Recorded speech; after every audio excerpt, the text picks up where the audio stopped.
Countdown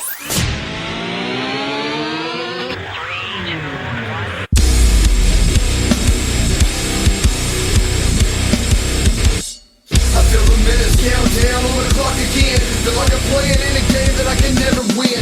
Time is running out, I know I gotta make a choice. So many whispers in my ear that I can hear my voice. Tell me, will it end the situation that I'm in? Or am I bound to sit alone, drowning in my sin? Get right or get left, what will it be? Time is running out, the blood is flowing down the streets. People need to know we're living in a war zone. What's up, everybody? Welcome to the Loot Bros Podcast. I'm your host, Resident Daryl, and this week we have a banger of a show lined up. Man, we've got some great stuff to talk about. I've got two wild and crazy animals wrestling behind me. Every time I hit record, they go nuts. And so it's gonna be a good one. We have finally finished the story. Cody Rhodes is the WWE Undisputed Universal World Heavyweight Champion. Super excited about that. WrestleMania was incredible. And we just got back off of vacation, off of spring break. That's why there was no episode last week.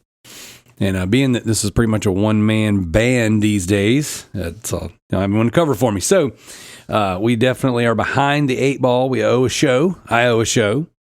So we'll make that up to you guys this week. But first, let's start things off with a toast. Because, man, we got a lot to be thankful for. So here we go. This is Loot Bros Podcast, guys. I want to give a shout out to our Patreon producers. We got MZ Nitro, and we got Dad Wants to Go, JT the Commish. Thank you guys so much for your continued support. Thanks to all the other patrons. Appreciate everybody. And we are super excited. I want to toast to WWE, the new era, the Triple H era. Cody Rhodes being the champ. This is so freaking awesome. WrestleMania was great.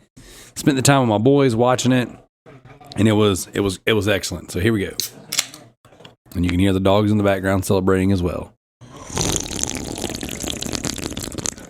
All right, guys, so here we go. We are finally back after a week off. We are getting back in the saddle. Lots of stuff to talk about. Lots of pickups. Lots of games. All kinds of cool stuff. So let's get some housekeeping out of the way. So Resident Daryl on YouTube. Guys, go check it out. We're getting so close to 1,000 subscribers. When we hit 1,000 subscribers, we will destroy a boatload of Connect Adventures on the Xbox 360. We're launching a new series. Paxton and I have been creating a new game hunting series for the channel, and we kind of wanted to launch it around 1,000. There's two things we got planned, and we wanted to launch it around 1,000, but I think timing wise, we're going to have to just pull the trigger and pump out a video maybe in the next week of this dropping, kind of with this series, because some of it's a little time sensitive, so we got to make sure we get it done. So that being said, guys, go check out Resident Daryl on YouTube. If you listen on podcast services, you're just doing the Loot Bros Podcast, do me a favor. Leave some reviews, some Spotify stars, some comments on iTunes, Apple Podcasts, whatever you want to call it. Haven't asked for that in quite a while, and it helps. It really helps. Every time we get new reviews, every time we get new ratings, it pops us up in the algorithm. So I'm going to have Gareth on soon. We hadn't been able to line it up, so hopefully that'll work out here in the coming weeks. Hadn't had him on in a while. Get that rarity trophy contest update. I've got it pulled up right here, and it's looking good, but I'm not going to spoil that. That's kind of his thing. I'd like for him to be able to break down and really go through it. But I will say this: I'm climbing the ranks, boys. I'm in 4th place, and I got my sights set. I am going after MZ freaking Nitro. So definitely super excited about continuing this process. We're really enjoying ourselves doing the annual trophy rarity event. So I want to give a shout out, a little bit of shout out. I like you guys know, we have a lot of podcast guests kind of come and go here on the Loot Bros. The Loot Bros Podcast is where me, Resident Daryl, I come here to talk video games with you guys, and the bros are the friends that I've brought on the show along the way. Originally, it was old bandmates. Okay, these guys have come, gone, circled around. Some of them have come back multiple times. They've launched their own shows. Then we had brought on the Game Stuff crew. Okay, we had Joe and Kalai for a couple years. And then we had Will from the PlayStation Ain't Dead podcast, formerly from the, I don't even remember what his old show was called. I don't know, some half-butt comedians, Bootio podcast, whatever. And then we've had the madman himself, T. Diddy Thomas, the Hunter Houston Sweet Baby ESG podcast host. So we've had a lot of guys kind of come and go. We've had other podcasters, other creators on the show. We've had a lot of guests over the years. A lot of cool stuff. So very, very excited about their shows. And so what I like to do is I like to call those things out. I like to bring attention to them. Every now and again, when we go in here, we'll talk a little smack back and forth, right? And so I listen to their shows, okay, in support of them as a good friend and a fan of these boys. I go on there and I listen to their shows. And every now and again, they're good. Every now and again, they're real bad. And I gotta take a moment to acknowledge the fact that the PlayStation Ain't Dead podcast had one of the worst guests you could possibly have return on the show. Now we have this little backdoor channel. Hey, all right, guys, we have a chat where we come together and we have conversation. And I pointed out the fact that the PlayStation Ain't Dead podcast, which I love, all right, is dangerously close to becoming, the internet hater podcast, where we bring people on, all right, to glean their fans, to glean a little fame from them, to get the rub, as they say in the wrestling business, and then we send them away, and we go, man, those guys really sucked. And you don't want to be that, right? You don't want to be that guy. You don't want to be that podcast that just kind of piggybacks off of the success of other people. And then when you turn them loose, you're like, we don't like those guys. They're not real collectors. They're filthy resellers. They're horny boy gamers or whatever, whatever the case may be. So I just want to put this out there, guys. And it's a bit of an encouragement. All right. And this is my encouragement. Big Willie style. I know you're listening. Okay. I know that you and Sean and James, that you guys like to get together and like to celebrate physical collecting, which I do too. I'm physical forever. But what I want to say is when you muddy the water with an internet troll like Heck and Steve, man, that's dangerous territory of just not being taken serious. Okay, you can't have some clown come on your show and talk about I watch a little Heck and Steve every now and again, and sometimes I just feel like I got to take a bath afterwards. Dude, man comes on, he's like, I'm going to have Phoenix Resale on my show. And we're going to have this what is it, 1 hour, 2 hour powwow, where basically I'm going to bend the knee, I'm going to cowtail, I'm going to tell him how much that I'm a fake character on the internet. And then, like, wow, I'm actually a fan of yours. This whole me being a heckler on the internet is supposed to be my shtick, my funny, my character. I'm a heel in the wrestling business. And then as soon as he gets away from the guy, and he's not face to face with him via camera, he's like, I didn't mean any of that. I just got to say that so they don't cancel me. Now you're just a liar. Your character aside, you're just a liar. And see, so when you have somebody like that on your show, who then comes on your show, that's some ill choice words for your boy Resident Daryl off the rip. Opening statement of the podcast. Okay. It's like, you got this guy on there, this old heckler, okay? It's like, there's no character, all right? This is just a liar, just somebody who can't make up their mind, transitioning, if you will, in between, am I a good guy, am I a bad guy? It's 2024, you can transition all you want. So I just want to throw this out there, PlayStation Ain't Dead podcast, when you're ready to have a real, honest, true blood guest, like an actual content creator that matters, somebody who can put the shine on your show, okay, bring a little legitimacy back to the platform. Just call your boy. Let me know when you're ready. I'll come back over there. I'll give you the rub. I'll give you the shine. Okay. I'll make your show great again, as they say. And you don't have to resort to bringing on dirtbags, like Heck and Steve, unless you just like that. Unless that, what they say, right? You lay down with dogs, you get fleas. Maybe you just old flea-ridden dirtbag yourself. Well, I don't know. I thought maybe that's not the case, but you seem to really hate a lot of the good guys out there, and maybe it's a character. Maybe you're a heel. Maybe you did the old bait and switch, and I didn't know. I don't know. I don't know. Fam, what do you think? Is Will a good guy? Is he a bad guy? Is he an old heckler? Is he a filthy scumbag reseller? I think he is, personally. I think he's an undercover. Old scumbag. I think he rips off grandmas, pays $4 for games, pushes them down the stairs.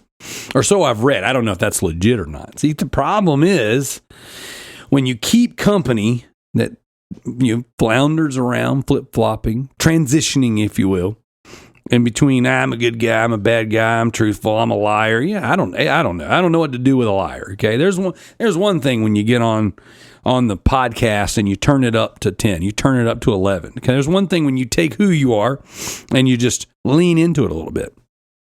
I love to talk smack, just like the rest of them. But I'll go on the Trophy Horse podcast and I'll talk a little smack. I'll raise the temperature a little bit. I'll shoot a line back and forth across the pond here to you boys over at the PlayStation Ain't Dead podcast. I'll go back and forth. I'll go toe to toe with the madman T. Diddy himself. He's got some real bad takes. Every now and again, he's got something good. But I mean, most of the time, his takes, especially wrestling takes, whoo, buddy, they're bad.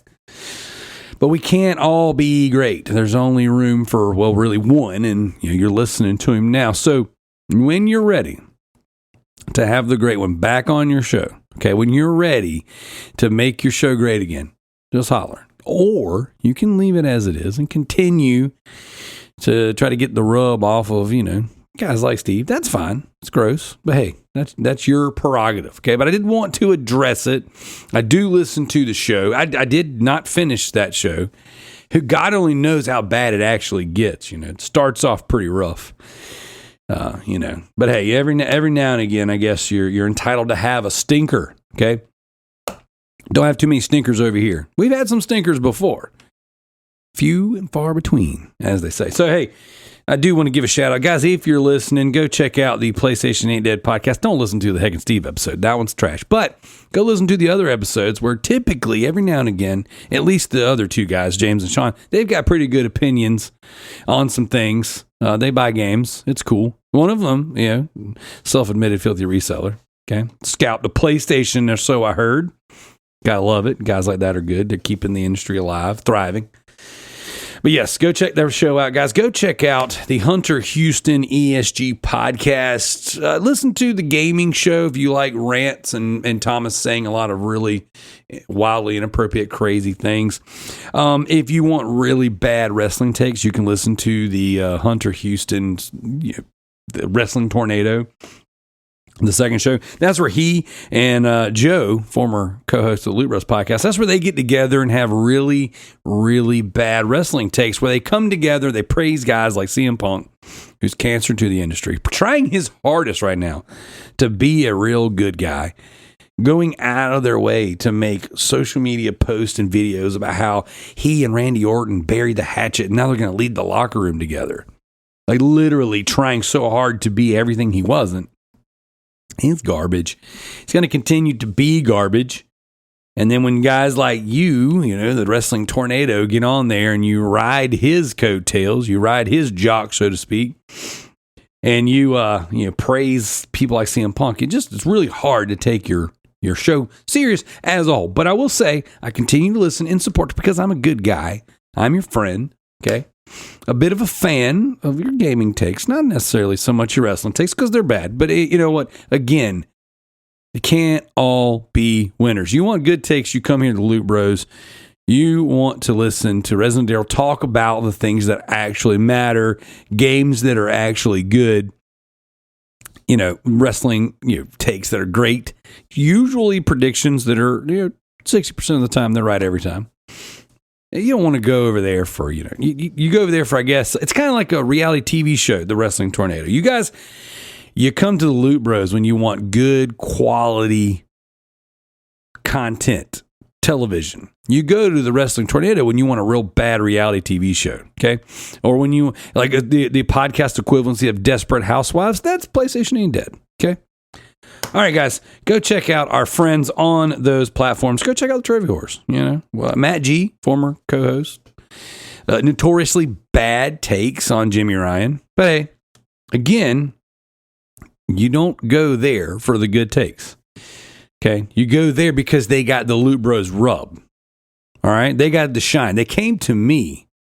They said, Podcast Daddy, Resident Daryl, can you please show us?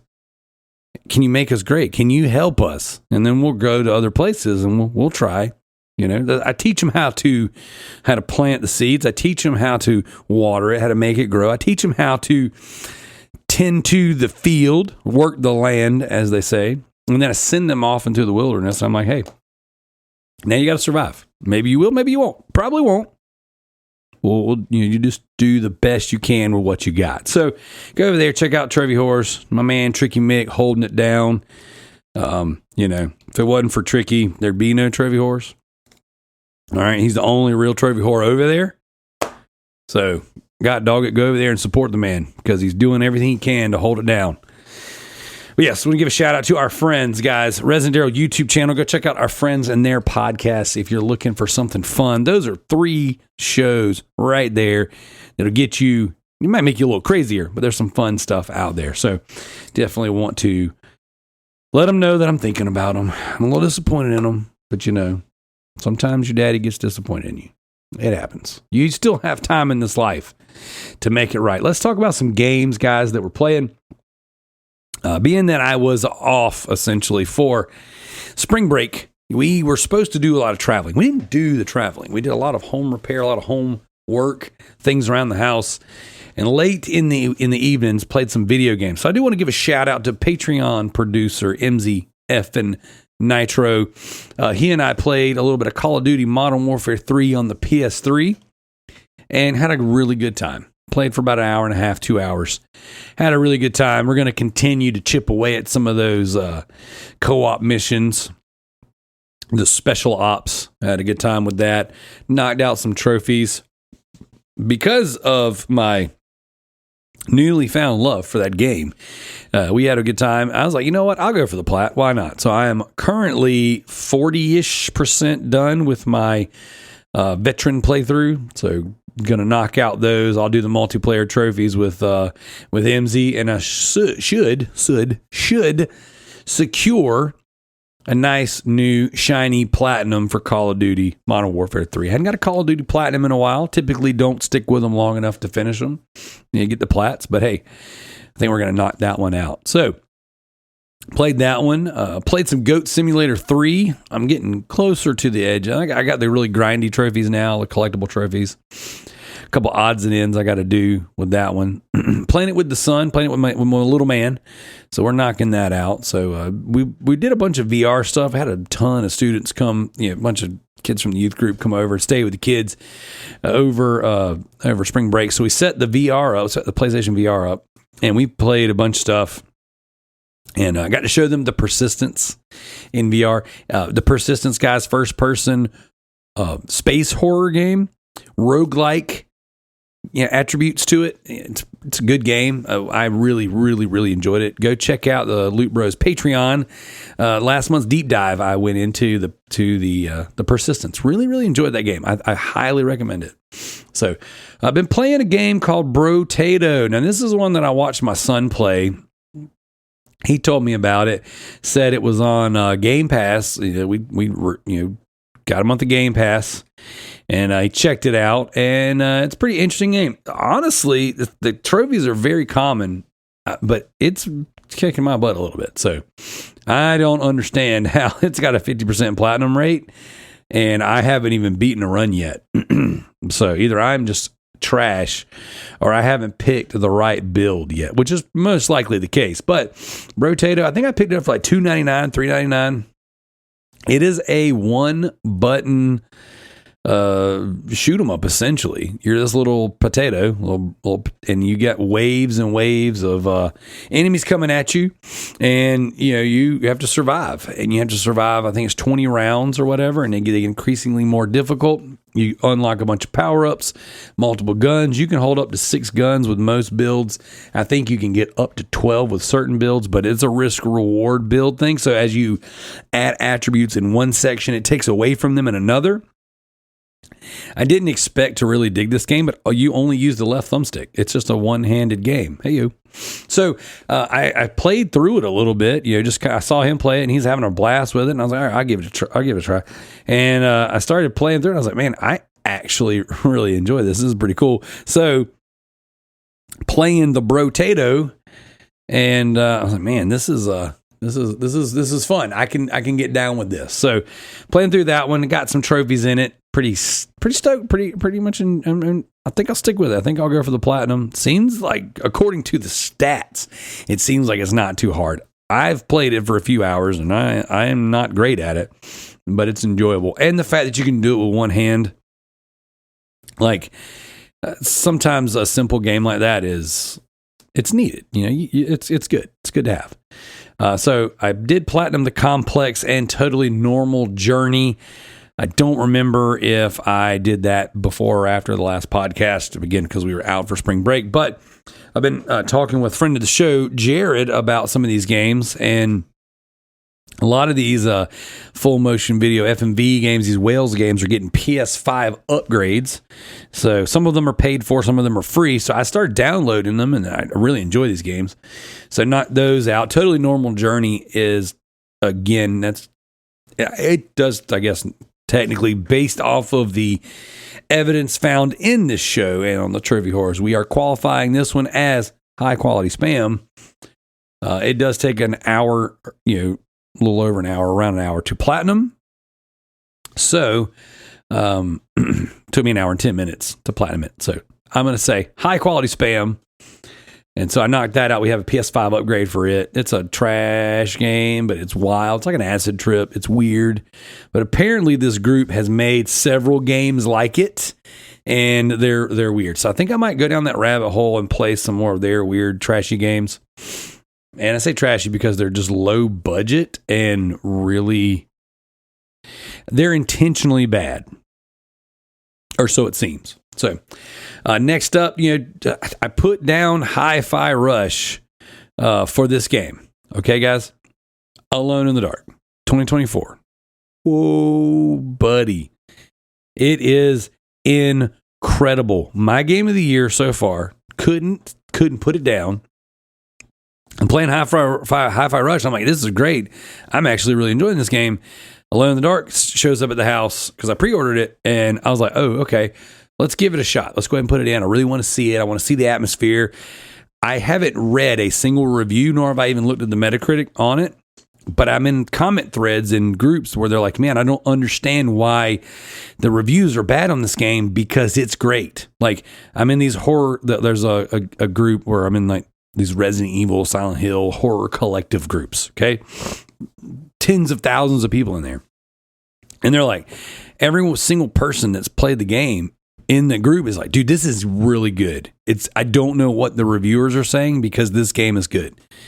If anything, and this is my personal criticism, if anything, it would be that there's like, it's kind of light on combat. It's more about atmosphere and exploring, and it's got the Metroid. It's a Resident Evil style game. I mean, it's just crazy. And it's so good. I'm on my second playthrough right now. I've got 49% of the trophies. I am going for the platinum on this game. I platinumed the last Alone in the Dark game. This one is going to be in my list of plats. I love it. I absolutely adore this game. It is not a perfect game, but if I threw a number out there, 8 out of 10. That's just, as I was playing it, I didn't even beat the game yet, and I was like, 8 out of 10. 8 out of 10. There's just so much charm. There's so much atmosphere. The story's really great. I'm going to do a deep dive on it. So if you're a patron, or you used to be a patron, or you ever want to be a patron, now's the time. For this month, for the month of April, I'll do a deep dive on Alone in the Dark. Hopefully I'll get the platinum this month. It's kind of all I really want to play if I'm not playing wrestling or, really, I didn't even play Brotato since I got Alone in the Dark, I don't think. So I might play it today while I'm working. But yes, dude, it's freaking incredible. Alone in the Dark is so good. So Thomas, I know I said that this week I'd give somewhat of a review, so I'm going to give a brief, 1 minute kind of rundown. It takes place in the early 1900s. It's in Louisiana. Voodoo and witchcraft are the themes. You choose between one of two characters. You can be this detective or you can be this chick named Emily.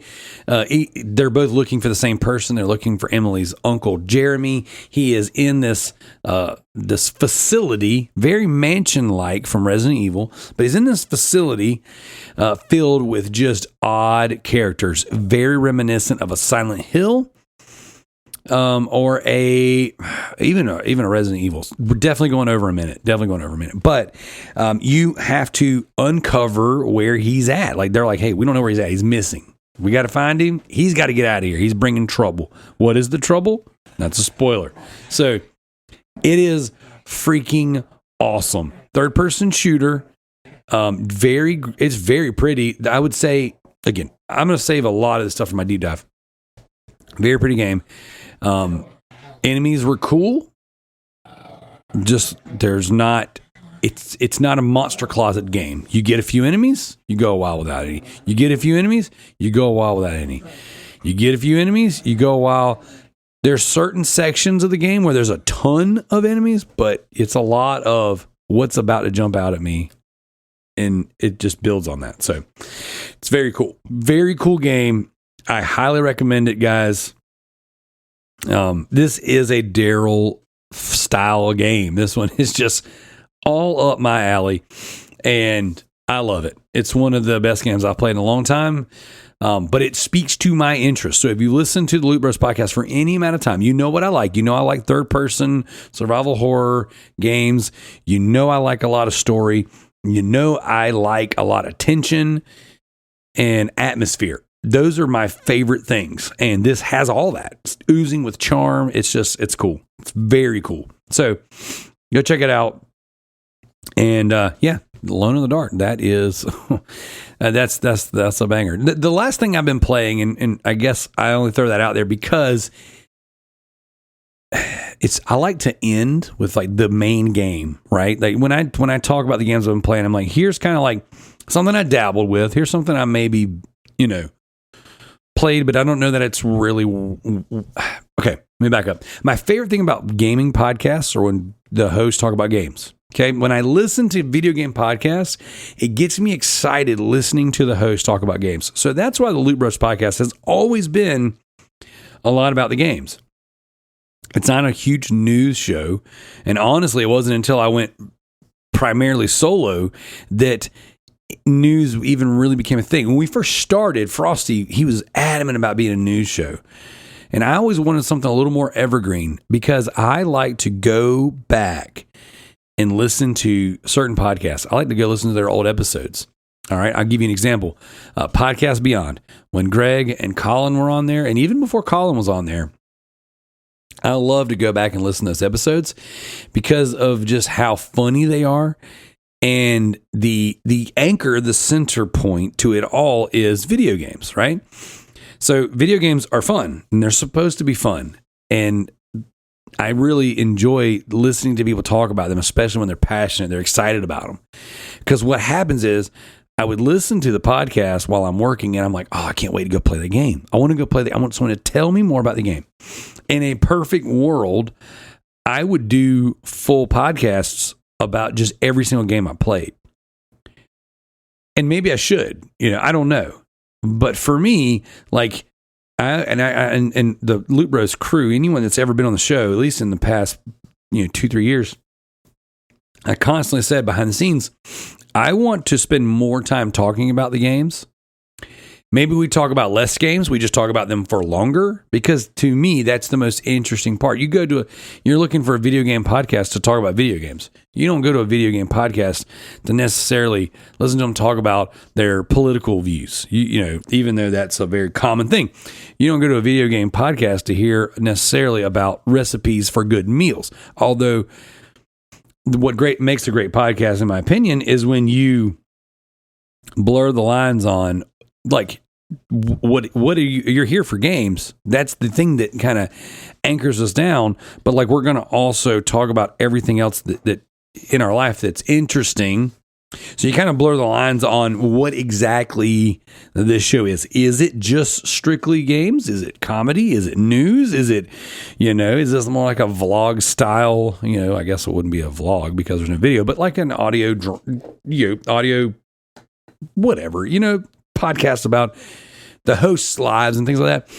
And the thing that I've always wanted is just a podcast that just talked about games, just games. So typically when I do this section of the show, I talk a lot about the games kind of in the order that I think that they're the most important, I guess. And like the headliner would be, all right, here's the one that I spent the most time with that I think is the most interesting. In this case, it will be Alone in the Dark. But what is very special about this week specifically is my son and I went game hunting Saturday morning. This past Saturday was WrestleMania Saturday. So WrestleMania 2024, WrestleMania and 40 was the number of it. It's 2 days. Like, it's been 2 days for several years now. So you have Saturday night, Sunday night, 2 different main events, 2 different cards. This particular WrestleMania, and this is going to go into other things that I wanted to talk about, but it was very much like night 1 affected and set the table for night 2. Okay. So the deal was we were going to play WWE 2K23 while we watched WrestleMania this year. We didn't own 2K24. My son and I, my youngest and I, go game hunting, and we stumble across a brand new copy, still sealed, of 2K24. And we're like, dude, we got it for $20. That's a crazy good deal. That's why I hadn't bought it yet, because I'm like, an annual sports release, even though I love wrestling. Wrestling is one of my favorite things in the entire world. An annual release like that is going to drop in price. Maybe not in the first 6 months, but by the back half of the year, that's going to be, $30, $40 game. And to me, by the time we get to it anyways, that's the price point. I try to buy my wrestling games on sale. I don't buy them day one. Not anymore anyways. Not since, I don't know, 2019, I guess, when AJ Styles was on the cover is the last time I bought one. But no, that's not true, because I bought 2K22. I bought 22 when it first came out. 23 I did not. 23 I waited till it was $20 or $14.99 at Best Buy or something like that. So anyways, I say all that to say this. I don't play them. 2K20 was so broken and so bad, I just put it off. I actually didn't play 2K or 2000. I didn't play 20 until later in the year. And did we have a 21? There was no 21, right? They skipped 21 and went to 22. Let me see. WWE 2K. Let's see what we got here. 16, 18, 22, 24. Yeah, it skipped 21. 2K20 was broken, so they skipped 21, and we got like Battlegrounds and some other bull crap, which sucked. I mean, it was a mobile game ported to console, and it just very much, it was fine. It was fine, like a one-time through, but it's just not great. So then we get 2K22. 2K22 I buy day one, or in that first week window or whatever. It was great, but we didn't really play it until 23 was out. Like, by the time we sat down and really started pouring hours into it, now I've got like 80, 90 hours into it. We waited. And so that's kind of the rules. Like, I'll wait, Plus, we picked up 23 when 24 was announced. So it's like, now I've got 80 plus hours to do all the stuff I want to do in this one. And it plays so well. 22 was amazing, guys. WWE 2K22 was really, really exceptionally good. For 2020 to be so bad, And it didn't necessarily play terribly. It was so glitchy, so broken. It wasn't great. The story mode was pretty decent though. But 2K22 was really, really good. 2K23 is just continues that on. We're in a good run of these games right now. So I'm like, there's no reason for me to go buy the newest one right now. I'm playing 23. And I'm playing 23. But then, so long story short, here we go. I guess the long story short, I told the whole story. Wrapping up the story, no pun intended, we found 2K24, brand new, $20. We're like, let's go. We got it. So now the plan is we've got two TVs side by side. We're going to watch WrestleMania on one. And then after the match, my son and I are going to battle out the same match, but on the game. Okay. So if it was Roman Reigns versus Cody Rhodes, okay, then we're going to play Roman Reigns versus Cody Rhodes. Then we got to just kind of like fight for who we want to be, you know? So we did that for night one. We didn't do that for night two. Night two, we just watched it. We didn't, it was actually more difficult to play the game. Well, because we never finished the match in between matches. It kind of spilled over to the next one. But I say all that to say this. Typically, like the headliner of my list of games that I want to talk about would be Alone in the Dark, with the exception of 2K24. We got our hands on it right hours before we watched WrestleMania 40. So my son and I played WWE while watching wrestling. My oldest son came in, and his buddy who was staying with us, and we were having cage matches, ladder matches, all this stuff, just kind of mimicking. Now, there were no cage matches on WrestleMania, but we definitely added a cage stipulation. And we just had a blast. It's a really fun game. It plays great. I'm just super, super happy with it. I love it. So I think it's a must play, but I am a wrestling fan. You guys know I'm going to mark out for the wrestling games, and we buy some of them, and they're different every year. They're different. And it's been a lot of fun. So 2K24 is really good so far. I haven't dug into any of the story modes. Apparently you get to relive 40 years of WrestleMania.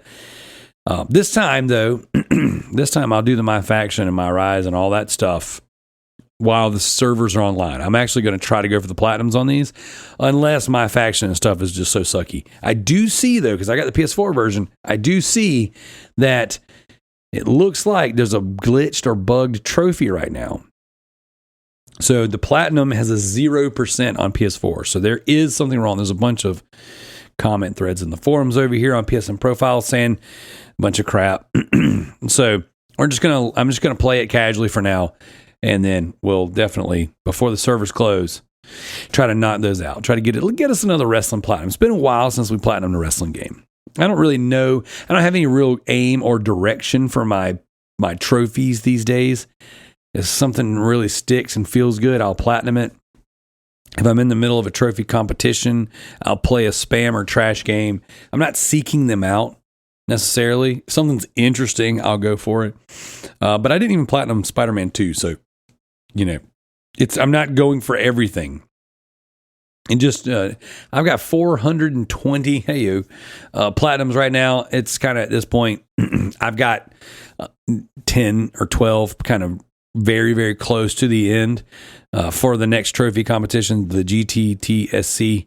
So I'm not super just worried about trophies and platinums right now. Like I will almost only play games if I can get trophies, but I'm not like right now, that Call of Duty Modern Warfare 3 with MZ, that seems like it's going to be one of my next platinums. Alone in the Dark is going to be one of my next platinums. Let me move my mic.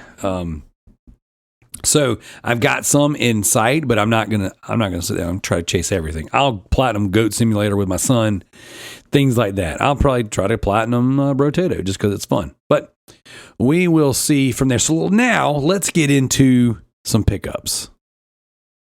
So I already mentioned that I picked up WWE 2K24 for the PS4 sealed, and I'm super excited to have it.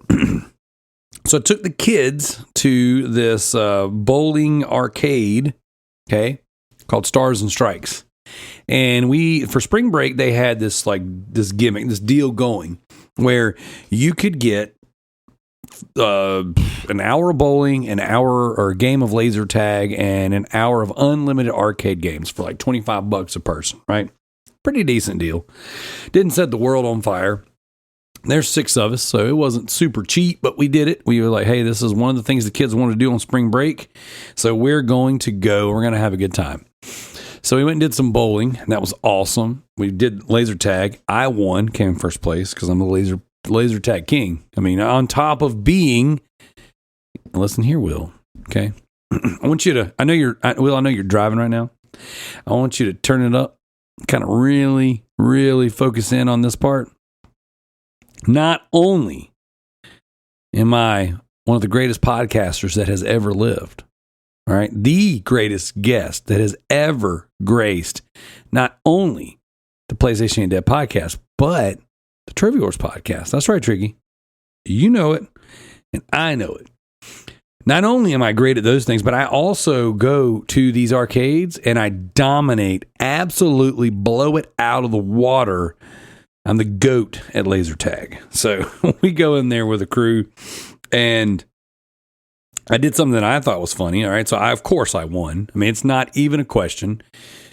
I was freaking just dominated the laser tag field. And then when we were leaving, you know, my vest shouts, you know, high score, you are the winner, blah, blah, blah.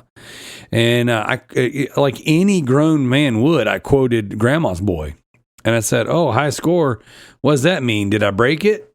And I kid you not, this little Gen Z, a little zillennial, looked me dead in my face. She goes, oh, no, sir. High score means you won. You got the most points. And I was like, this movie probably came out when you were still breastfeeding. So I'm going to leave it alone. And I just said, oh, okay. Completely no sort of like, I freaking know what high score is. Don't you know who I am? What is this trash? But no, deadpan, straight face. Now I get it. And initially, I was like, rubbed a little the wrong way. I was like, wait a minute. But realistically, you deal with so many stupid people in a public setting like that it's like, yeah, you know what? That's probably not out of bounds. Initially, rubbed me the wrong way. Had to make fun of her age a little bit. Walked off just like completely appalled that she didn't recognize me quoting Grandma's Boy. But then I was like, well, she was probably like 2 when the movie came out. Also, she probably has bad taste. And not knowing who Resident Daryl is from the Loot Bros podcast, I'm like, well, clearly you're uneducated, not very cultured. But all those things aside, you probably deal with not the brightest crayons in the box coming in and out of this place. It was slam packed, and I'm sure I'm not the first person that said something along the lines of what does high score mean, even though my excellent choice of movie quotes was, in fact, it was from a great movie. It's a good choice, I thought. So either way, I threw that zinger out there, but none of that is what's super important here. We go and we play this game called Cruisin' Blast. Okay. It's like Cruisin' USA. All right. But it's a blast. We play it, and you play a bunch of Corvettes. No, I mean, not Corvettes, Lambos. My son loves Lamborghinis. He thinks Lamborghinis are the greatest thing. Right. So I'm like, okay. I will, I'll go play it with you. Yeah, let's go. And so we go to play the game, you know, and we have a really good time. And I was like, man, that was actually pretty fun. Now, sure, it's the full car setup. You're getting the full vibration and everything, and it's a good game. Quite enjoyed it. And so I know that the experience like that on console is not the same. But I said out loud, we got to get this game. Okay. The next morning, I bought the game. I found it for the same guy that I bought the same guy that I bought the WWE 2K with or from, whatever I'm trying to say here. I bought those from him. So $30, got both those games. Super excited to have it. I got it for the Nintendo Switch. So this will be a fun one for us to have and play. And when we travel, pop the Switch up on the big screen. wherever we're at, play some racing. This is a good party style game that I think will be awesome. I don't know that it came out on PlayStation, but if it did, that'd be a really fun one to go try to get some trophies on. So I don't know if it plays the same way as it does in the arcade, because I typically don't pick up games like that, but that was one where I was like, oh yeah, totally cool, totally worth having. So picked that up and quite enjoyed. I say quite enjoyed it. I haven't played it yet, but I'm just excited to have it. Like that was cool. I said it out loud, got it, and I'm like, oh, that's cool. That's the way it's supposed to work. Okay, so picked that up. Next up, picked up I picked up a Mega Man X game on PS2. Haven't played it. I know that they're super super valuable, but I don't come across too many Mega Man games in the wild. And this one was like Mission Conflict or Mission something. Super, super cool little pickup. Picked up that. And I picked up some bread and butter stuff yesterday, but that's just one of the random ones that like, I don't come across those very often, Mega Man tends to escape me, and so I picked that up. That was pretty exciting. Anytime I can pick something up for the first time, I'm like, yeah, that's pretty dope. So I got that, and we ended up picking up. I swung by a GameStop on a whim and asked to see their retro games, and it's interesting because the GameStops in our area, some of them will have games like out and you can see it, like Xbox 360, PS3 games. Some of them do not. So I went to one. And I picked up a couple games for a series that we're getting ready to launch on YouTube. So I'll just kind of leave that out there. But we went to another GameStop, and I picked up a loose copy of WWE SmackDown vs. Raw 2007. Now, you guys know I've been saying for years that this is one of my top 3 favorite wrestling games of all time: 2007, 2011, and No Mercy. Those are the 3 best wrestling games in my opinion. SmackDown vs. Raw 2007 came out on the Xbox 360. In the PS2, there was no PS3 release. This is I think right before the PS3 came out. But the game is awesome because this is one of those random wrestling games where you can like push people, knock them off. You can run off the top of the Hell in a Cell, and it is stupid fun.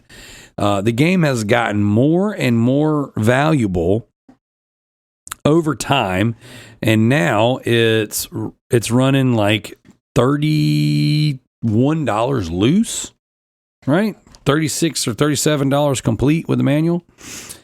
So this is a bolo, guys. This is a be on the lookout for this game. I picked it up on Xbox 360. I now have 3 copies of it on Xbox 360. So this one will be for sale. I'll put this one up on eBay. And just excited to have it. Just excited to come across it. I don't come across it very often. And I ended up picking it up for like $18 at GameStop, which is, I'll double, ish. I'll probably double my money or get close to double my money. And so that's cool, but it's kind of one of those games to where if it doesn't sell, it sits in the collection. And if I die with 3 copies of SmackDown vs. Raw 2007, so be it. It's kind of like, I dig it. I like that game a lot, and I like having it. So very, very excited to come across that one. So the last thing I want to talk about, and this is kind of abnormal of a pickup for me. But I picked up not 1, but 2 of these retro emulator, or excuse me, game preservation devices. Okay. And so what's really cool is they're like Roku style, like Fire Sticks. Okay. And they come with, PlayStation knockoff wireless controllers. They don't have a brand name. It just says it's weird. It says 2.4 wireless controller, but it comes with this thumbstick. Well, it's very interesting. It's bigger than like a Roku or a Fire Stick, and it has a 64 gig memory card loaded with 30,000 games and emulators on there. So it was like, okay, I got them on a really good deal. I kind of wanted to have something. Shout out to Thomas T. Diddy from the Hunter Houston Sweet Baby podcast. He let me borrow one of his little game preservation machines. And it had tons of cool games, tons of cool arcade games and old retro games and stuff on there. And I was like, man, this is neat. I kind of want to get something like this. I don't know like which one I want to get and what capacity, but I kind of want to get something like this. Okay. So I get it. And man, I am like thrilled. It is so freaking cool. I put it in our van because our van has an HDMI port for the flip down TV. And since I bought 2 of them, I ended up using 3 of the controllers, and the kids were able to play Super Smash Bros. On Nintendo 64, traveling back and forth to Georgia this weekend. Freaking, the kids were playing Blitz 2000 and just like fighting like crazy because they were, one kid was kicking the other kid's butt, and it was pretty funny. But man, it's just awesome. Tons of preloaded PSP games, NES games, Sega games, SNES games, just some absolute bangers on there. A lot of stuff I have physical copies of, but there's some stuff that you just don't see, you just don't come across. Plus a whole bunch of crap I didn't know anything about. And homebrews. It has it has NES hacks on there, so it has like homebrewed, modified games or whatever. So I've only scratched the surface of seeing what's on this thing, but I bought 2 of them, and I'm super, super excited about it, man. Like, this is freaking awesome. So glad to have this. I'm going to play around with it. May or may not do a video on it, like a YouTube thing where it's like, dude, pick this thing up, check that out. I know I'm going to do a short, just kind of showing it off. But I don't know. But definitely, I'll definitely post some stuff up on it, guys. Resident Daryl on YouTube. It was cool. It was just cool to have, and being able to play it in the van was even cooler. So it's very interesting. I don't know. And what's really cool is one of the most recent pickups I had. I got one of those Ambernac retro game emulators, gaming preservation handhelds. One of the really high quality ones. And so these come with preloaded with 64 gig memory cards full of ROMs that I didn't have, game preserved ROMs. So I'm going to be able to put other stuff on there without having to illegally source them. So it's pretty awesome. So I was like, man, this is really cool. I've got one for the big screen and one for the handheld. So that's awesome. I might actually play some things that are not trophy related, guys. Probably not, but it's cool to have. So, yeah, that's kind of that was the biggest pickup of the week, which was interesting because I picked up hundreds of games. I'm making videos today on hundreds of games that I picked up, and bags of media, Blu-rays, some VHS actually, like old Bruce Lee films, and freaking just crazy Blu-rays and all kinds of box sets and just all kinds of stuff. I picked up hundreds of these items this weekend. It was insane. So, but the emulator machines were definitely like the oddball, the cool thing that I just didn't expect. So super excited to have it. We'll check it out and be on the lookout for some videos on it because you never know. These might be really freaking cool. All right. I do want to get into some recommendations. But I also want to talk a little bit about wrestling. I briefly talked about it. I want to give like my breakdown and I guess overall impressions of WrestleMania. So real quick, just some quick recommendations, some things that I have been really digging lately. As far as TV shows go, I've been on this Storage Wars kick. So I think I mentioned several weeks back that I started watching Storage Wars. I picked up the first like DVD box set. I freaking marathon through it. Like it was awesome. And then I was like, well, now I got to find, where I can watch more. So I went to Hulu. Hulu had season 1, 2, 3, and then like 9. And it was weird. And then they, in the middle of watching, I watched all season 2, started watching season 3. Then they added like season 11, season 15. It's just weird how it jumped around. It didn't have like in order all of the stuff. So I'm like, okay, well that's, it's cool. At least I can watch some of it, but there's so many new characters introduced throughout the show that I'm like, I don't know who these freaking people are. So I was like, man, I don't know. We'll kind of see. But I've actually enjoyed, honestly, I've I've jumped around, and I've really enjoyed it. But that being said, now I discovered Pluto TV. So it's set up like satellite. There's live stuff going. You can kind of have like your little TV guide style menu for all the OGs out there. And you can pick, on demand stuff, and it just kind of live play stuff with commercials. And then they actually had like 3 or 4 other seasons. So it's kind of like, well, I can watch 1, 2, 3. I can't watch season 4. I can watch season 5. I can watch season 9, 11, and 15, something like that. This past week, they added all but season 4 and 8 or season 6 and 8. It's missing 2 or 3 in the middle. And I was like, okay, it's a really weird way to lay everything out, but it's there. It's kind of cool. And I mean, I love the show. I absolutely love the freaking show. So I'm excited that it exists, and I'm excited that it's there. So I'm just enjoying it. I'm watching Storage Wars at night, after, once I lay down, and it's just I highly recommend the show. I don't know if you're not into buying and reselling and all that stuff, that's fine, because this is such bull crap. Like, it's not legit. It's not the real prices for things. They pay way too much for these storage units. They have junk in them. Even if you own a thrift store, it's not realistic. For somebody like me who's constantly learning and educating on the value of things, this is not only is it just so far out of, it's old stuff because I'm on these older seasons, but it wasn't legit then. Like, it's totally a bogus reality TV show. So finding the items is not, and there's always this fake item that's in the storage unit that like is clearly planted there. So they have to go, oh, wow, this is a mystery item. I got to go get this appraised and checked out. So then they can have this whole thing. It's dumb. It's a reality TV show. Reality TV shows are fake. Storage Wars is not real. But man, is it fun to watch. So I am really, really, really enjoying it. And I highly, highly recommend it. Like, it's good stuff. So definitely go check it out, guys. Storage Wars. It's on Pluto. Pluto is free. I'm recommending it because it's free. It's super, super cool. As far as music goes, I haven't really ventured out too much lately.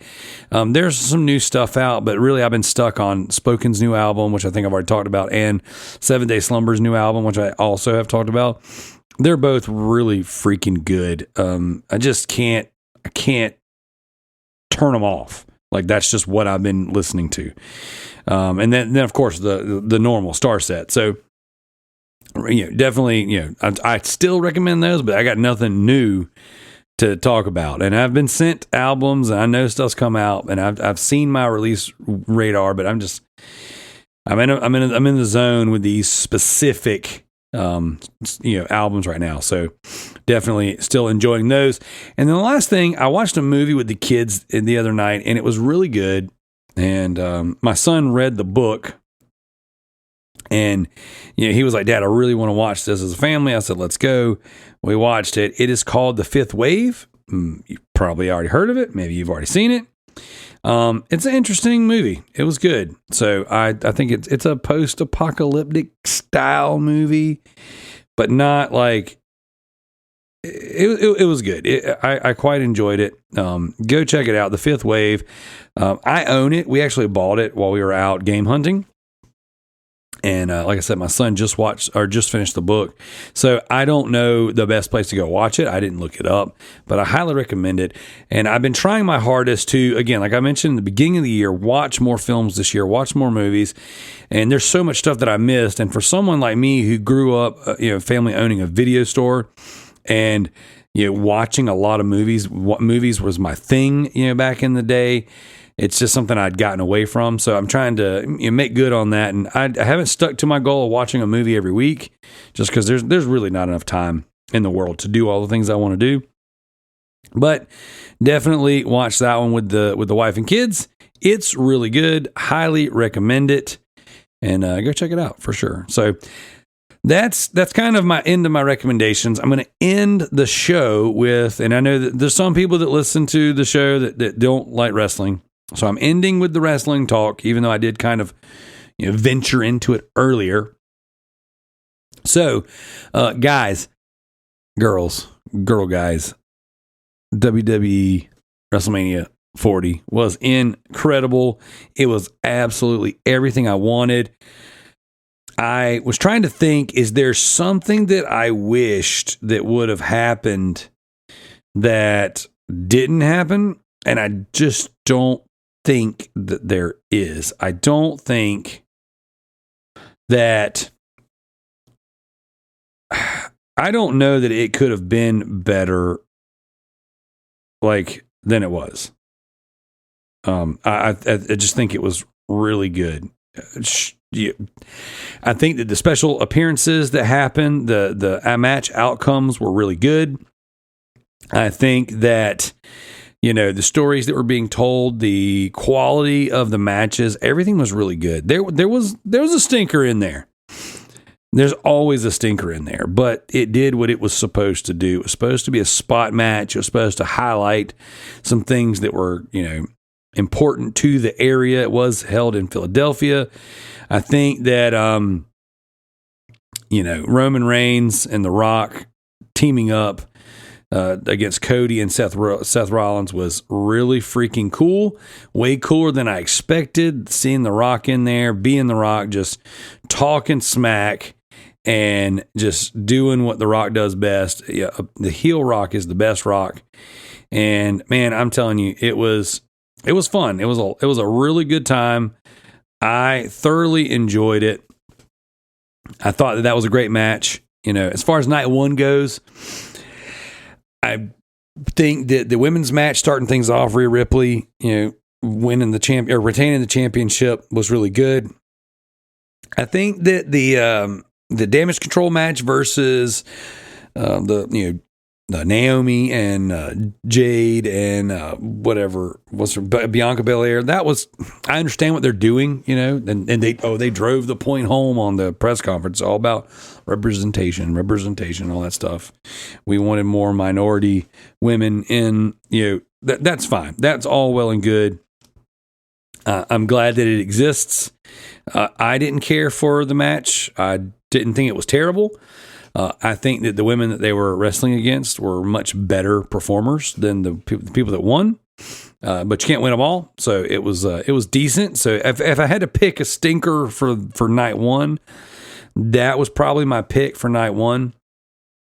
I think that everything else really, really did deliver pretty well, and my kids and I we really enjoyed it, and even then that match wasn't bad. It's like, to pick one that's worse than the others, it sounds bad, but it's just like, it wasn't. It was still good.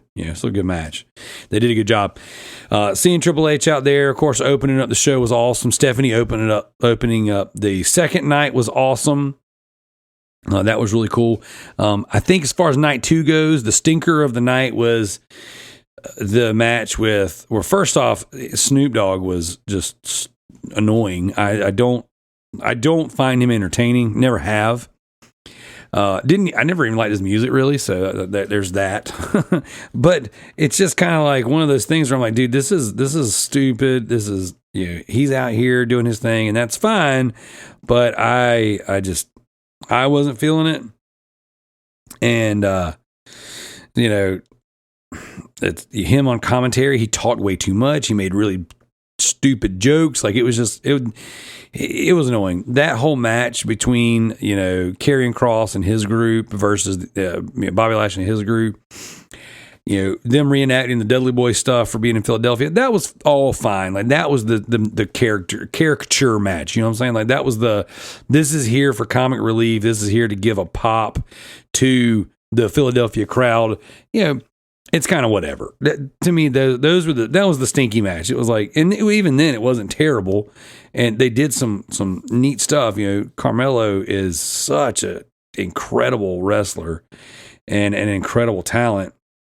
So some of his spots were really cool, but I don't like the Street Profits. I don't care for Bobby Lashley, even though he's obviously got the secret sauce in life, man. That dude doesn't age. It's crazy. But I don't care about their characters. I don't care about what they're doing. I don't care about Karrion Kross. Like, the dude has been he's just so boring. He's just lame. And then having the two brothers, I don't even remember their names anymore, but they went away for a while, coming back and teaming up with Karrion Kross, whatever. Like, that's cool, but like, again, it just overall kind of they're all just kind of that was a match of boring wrestlers. Just not my thing. Not for me. So good for them for showing up and at least trying, I guess is the best way to put it. So that didn't do anything for me. Bubba Ray as the special referee, he didn't do anything cool. He just was there. He did his little taunts for getting the tables, whatever. It's whatever. Not, but again, pointing those two out as the stinkers for night 1 and night 2, it wasn't terrible. But it's WrestleMania. They always have some matches like that. To point out some highlights, to not just go over every single match, point some highlights. Miz and R-Truth winning tag team gold finally. That whole spot was comic relief and really good. DIY coming out with a DX entrance was freaking cool and awesome. R-Truth has just been really, really funny, and him and the Miz being champs together. This is really cool. We'll see what happens. On top of just some of the other talent in the ring, it was a good match. It was a good ladder match.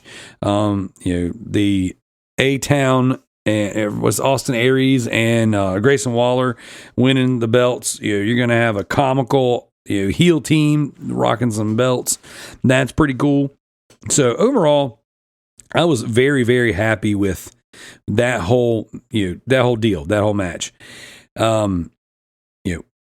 Outside of the stinkers, everything else was really, really great. So definitely freaking feeling it, man. Really, really digging what all they were doing out there. The women's matches on both nights were pretty good. Bayley winning the championship was awesome. Drew McIntyre winning the championship was awesome. The whole attack, him taunting and terrorizing CM Punk was awesome. Of course, him and Seth put on a cool match. Lots of power moves. It was a kick-out fest for sure. But him taunting, terrorizing CM Punk has just been so good. And then, Damian Priest coming and cashing out the Money in the Bank to become the champion. That was freaking awesome. That was cool. That's exactly what I wanted to happen. I wanted Drew to get the belt, but I wanted him to lose it. He'll feud with CM Punk. This is better than a championship. Like those two just feuding it's so good. I think it's good for both characters. And CM Punk attacking him, snapping and attacking him, and then Damian Priest cashing in. That was good. That was good storytelling. Everything about it worked for me, and I quite enjoyed it. And you guys know I hate CM Punk. I can't stand CM Punk.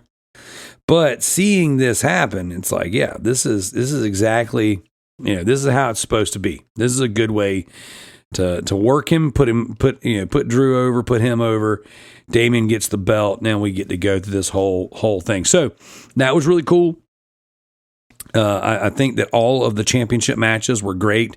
I think that Logan Paul retaining wasn't my choice, but they put on a really good match between him, Randy, and Kevin Owens. Kevin Owens and Randy working together in the beginning was really funny. That was really cool. That weirdo in the Prime outfit barking at Randy Orton I just think that's stupid. I thought that's the part of wrestling that sometimes makes me go, this is dumb. But Randy Orton giving him the RKO through the table after barking back at him to mock him was pretty funny. But again, that's the kind of stuff that I'm just like, this is stupid. That my kids loved it. They thought it was great. So I was like, you know what? We'll go with it. Not everything's for me, and that's okay. So just kind of went with it. But it is what it is. So, and then getting down to the main championship, the main match, the reason we're all there for Cody to finish the story. Man, it was really good. It was really freaking good. And I was thrilled with it. It was Bloodline rules because Rock and Roman won night 1. I do want to point out real quick before I get too far into that one. AJ Styles taking the L for LA Knight was good. LA Knight, they need to maintain his they need to maintain his momentum, dude, and giving him. He's got the Slim Jim deal going. He's getting some shine, but I hope that I hope he feuds with Damian over that belt and gives him a title shot. Let those two go at it. He's a good talker. I think that'd be good for Damian. I think that AJ needs to be in the run against Cody Rhodes at some point in time. I think that AJ is just too freaking good to not be in the main event. But it's not about AJ. He's just there doing the bad guy stuff to put the other guys over. So getting into the main match, it was great seeing The Rock. It was great him working with freaking Roman on this whole thing. Everything about it worked. I thought that The Rock did a really good job for not wrestling for nearly 9 years to get back in the ring and take bumps and do everything. It was awesome. I think that it really did build up an excellent. This whole final boss gimmick is so good, and it really did set the stakes really high for night 2. Cody had to win. Like, it was no question in my mind Cody was going to win. It was all about the how. How does he win? How does he finally finish the story? It was freaking awesome. Just the way it all panned out, the way everything just, the special guest appearances. Of course, Jimmy getting involved right as Roman's nearly beat.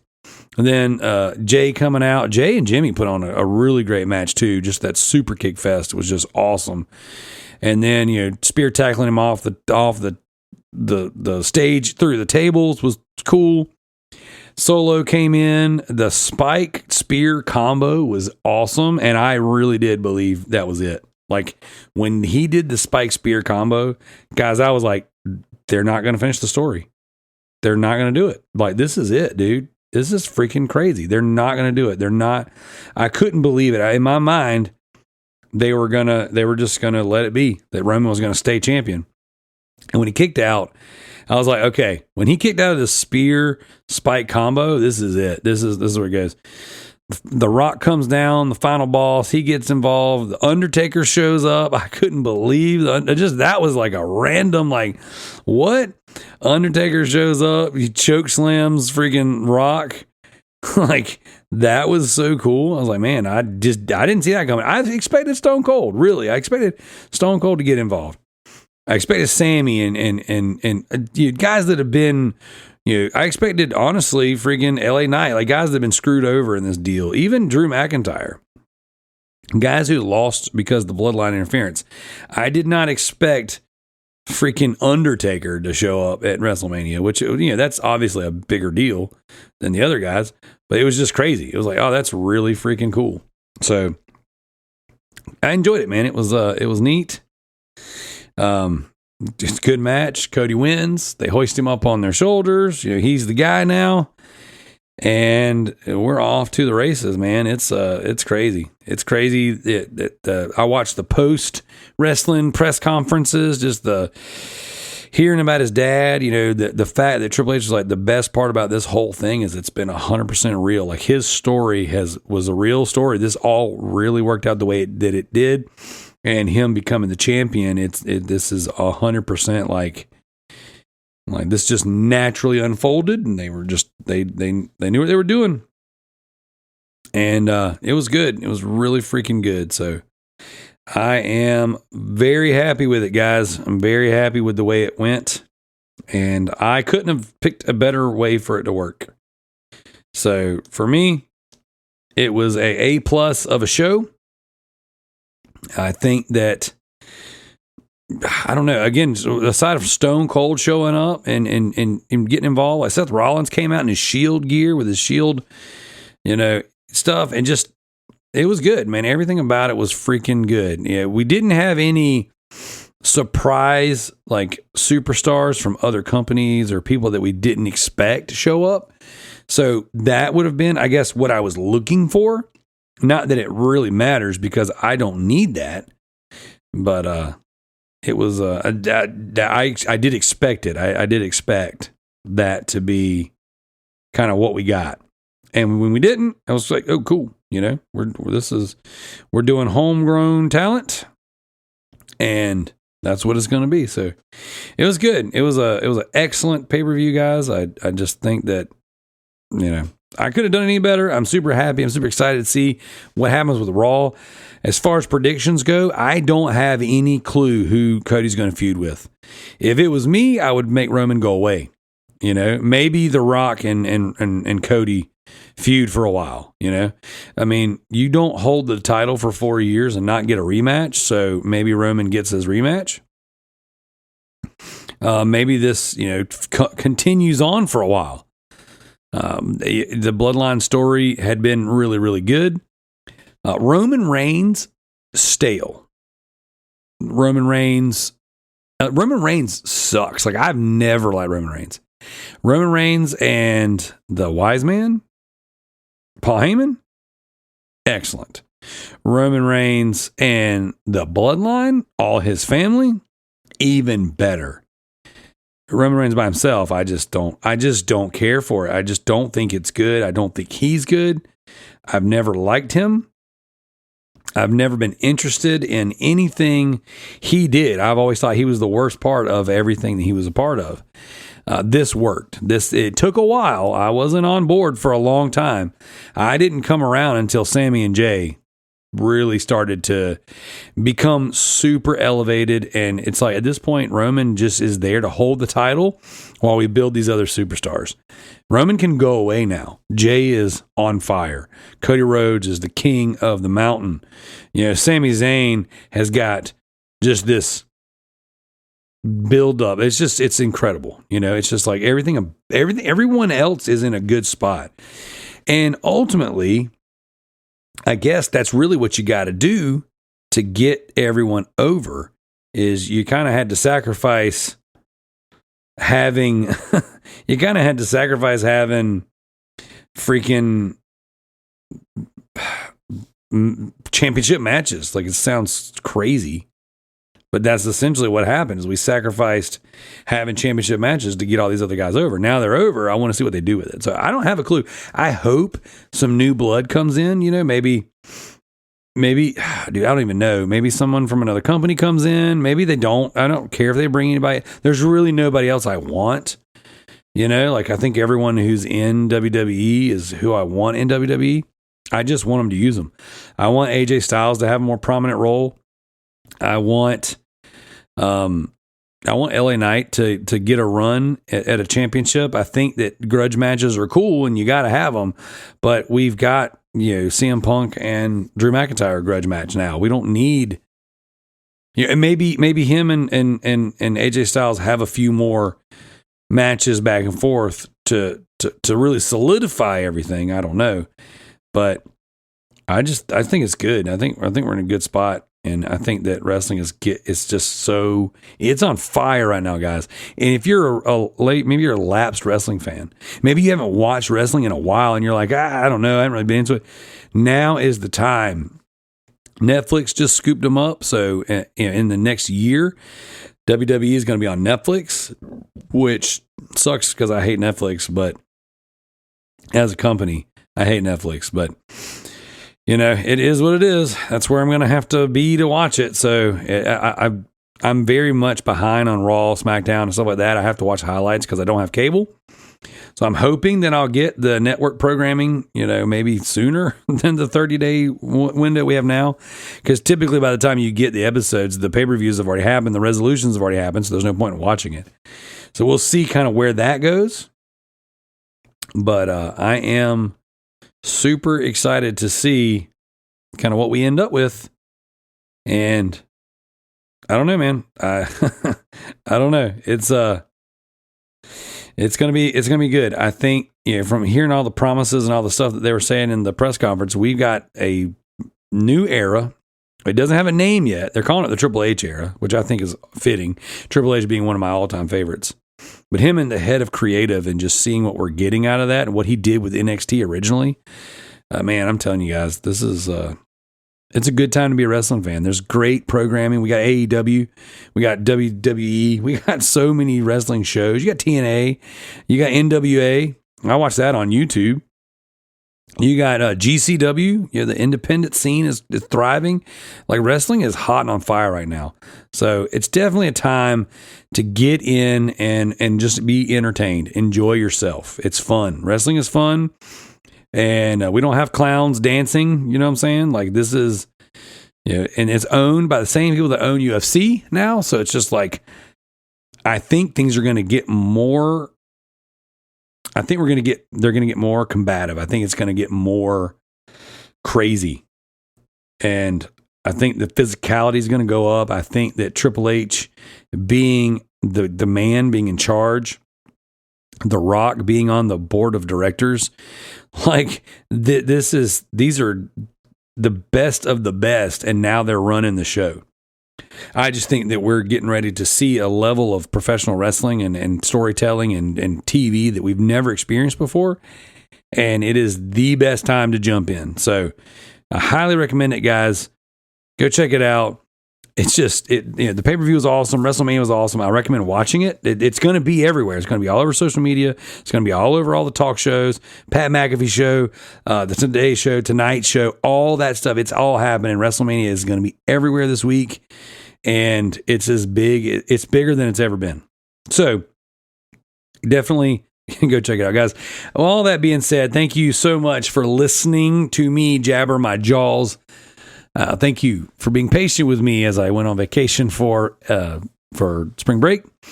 Going to have multiple episodes dropping in and out of the Patreon this week, guys. Go check out Resident Daryl's YouTube. Go spend some time with our friends over at these other podcasts because God knows they need you. Thank you guys for everything. This has been the Loot Bros Podcast. Always remember, anime is for pervs. By the way, guys, all of the songs found at the end of each and every podcast can be found on Spotify under the band name Ninja Loot, Ninjaloot. That is my band, Ninja Loot.